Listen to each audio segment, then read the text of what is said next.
Assalamualaikum warahmatullahi wabarakatuh. Nah, bagaimana kabarnya anak-anak pada hari ini? Semoga sehat selalu ya. Untuk pertemuan 3, kita akan membahas tentang pengklasifikasian makhluk hidup. Nah, yang akan pertama kita bahas yaitu tentang kriteria klasifikasi tumbuhan. Nah, apa saja sih kriterianya? Yang pertama, dilihat dari organ perkembangbiakannya. Apakah berkembang biak dengan spora atau dengan bunga? Yang kedua, dilihat dari habitusnya. Apakah berupa pohon, perdu, atau semak? Yang ketiga, dilihat dari bentuk dan ukuran daun. Yang keempat, dilihat dari cara berkembang biak, apakah dengan seksual atau generatif, atau dengan aseksual atau vegetatif. Nah, yang selanjutnya ada kriteria klasifikasi untuk hewan. Yang pertama, dilihat dari saluran pencernaan makanan.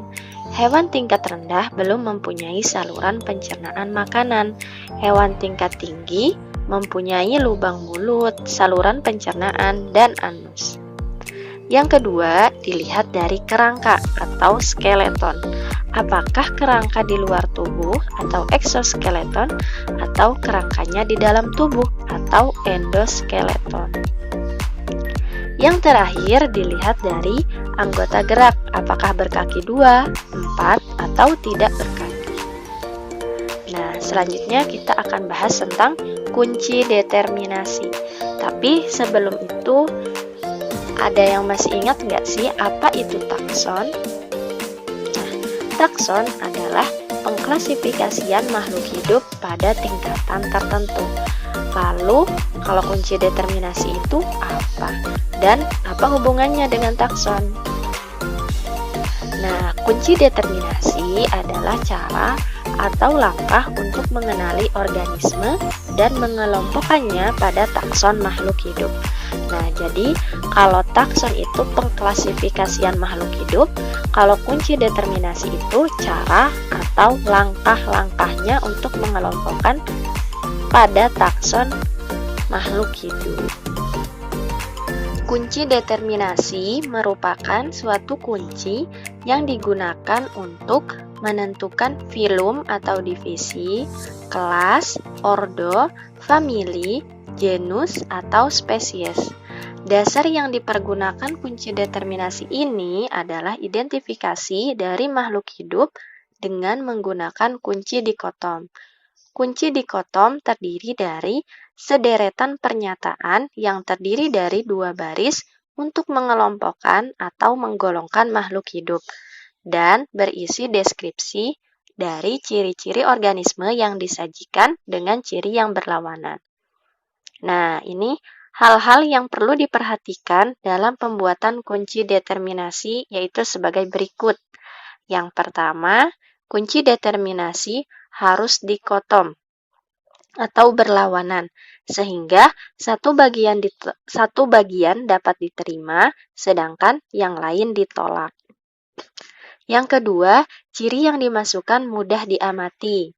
Yang ketiga, deskripsi karakter dengan istilah umum, sehingga mudah dimengerti orang. Yang keempat, menggunakan kalimat sesingkat mungkin. Yang kelima, setiap kuplet diberi nomor. Yang keenam, kata pertama dalam tiap pernyataan dalam satu kuplet harus identik. Contoh, tumbuhan memiliki bunga titik-titik. Tumbuhan tidak memiliki bunga titik-titik. Nanti yang titik-titiknya itu disesuaikan dengan kebutuhan. Yang ketujuh, hindari pemakaian kisaran yang tumpang tindih atau hal-hal yang bersifat relatif dalam kuplet. Contohnya, panjang daun kisaran 4-8 cm, daun besar atau kecil. Nah, ini kan masih memakai kisaran, ini tidak diperbolehkan. Kemudian, yang kedelapan, pernyataan dari 2 kuplet yang berurutan jangan dimulai dengan kata yang sama. Yang terakhir, buat kalimat pernyataan yang pendek. Nah, ini ada diagram contoh dari kunci determinasi. Nah, untuk kotak yang pertama itu kita akan mengklasifikasikan lumut, suplir, jagung, kedelai, terung, melinjo. Nah, nanti kita klasifikasikan berdasarkan ciri yang dimiliki dari masing-masing tumbuhan. Yang pertama, kriterianya yaitu tumbuhan itu berspora atau tidak berspora. Nah, yang 1A itu yang berspora itu ada suplir sama lumut. Yang 1B yang tidak berspora itu ada jagung, kedelai, terung, melinjo. Kemudian kriteria yang kedua dari 1A itu kita ambil berbatang jelas, yang 2B tidak berbatang jelas. Kemudian kriteria yang ketiga dari 1B ada biji tertutup, yaitu ada jagung, kedelai, terung. Kemudian yang biji terbuka itu hanya melinjo. Dari 3A masih bisa kita klasifikasikan, yaitu dengan kriteria berbiji berkeping 2 atau berkeping 1 untuk bijinya. Nah, yang berkeping 2 itu ada kedelai sama terung. Yang berkeping 1 itu cuma jagung. Kemudian dari berkeping 2 itu masih bisa kita klasifikasikan, yaitu dengan kriteria berbunga kupu-kupu dan berbunga trompet. Untuk berbunga kupu-kupu itu cuma kedelai, dan yang berbunga trompet itu tumbuhan terung. Nah, data pada diagram tadi, jika kita tulis atau jika kita sajikan, ini seperti ini ya bentuknya. Ada 1, kemudian tadi kriterianya tumbuhan yang berspora, tumbuhan yang tidak berspora. Kemudian yang nomor 2, itu ada tumbuhan yang berbatang jelas, tumbuhan yang tidak berbatang jelas. Kemudian kriteria ketiga, itu ada berbiji tertutup dan berbiji terbuka. Nah, kriteria keempat tadi biji berkeping 2 dan biji berkeping 1. Kemudian kriteria yang kelima yaitu berbunga kupu-kupu dan berbunga trompet. Nah, ini nanti untuk lebih jelas lagi bisa disesuaikan, bisa dilihat sama diagram tadi. Selanjutnya, ada yang kenal nggak nih siapakah ilmuwan ini? Nah, betul. Ini adalah Carolus Linnaeus. Nah, Carolus Linnaeus ini merupakan bapak taksonomi modern dari Swedia. Pada tahun 1735, Bapak Carolus Linnaeus ini menemukan sebuah sistem penamaan organisme atau makhluk hidup yang diberi nama binomial nomenklatur. Nah, setiap nama organisme atau nama makhluk hidup itu terdiri dari 2 nama dalam bahasa Latin. Nah, tingkat klasifikasi yang digunakan oleh Carolus Linnaeus adalah sebagai berikut. Yang pertama, ada kingdom atau bahasa Indonesianya dunia atau kerajaan. Kemudian ada phylum atau divisi. Nah, phylum itu untuk hewan, kemudian divisi itu untuk tumbuhan. Kemudian ada klasis atau kelas, ada ordo atau bangsa, ada famili atau suku, kemudian ada genus atau marga, dan yang terakhir ada spesies atau jenis dari tanaman atau hewan tersebut. Kemudian ada aturan-aturan dalam sistem binomial nomenklatur, yaitu sebagai berikut. Yang pertama, nama spesies terdiri atas 2 kata.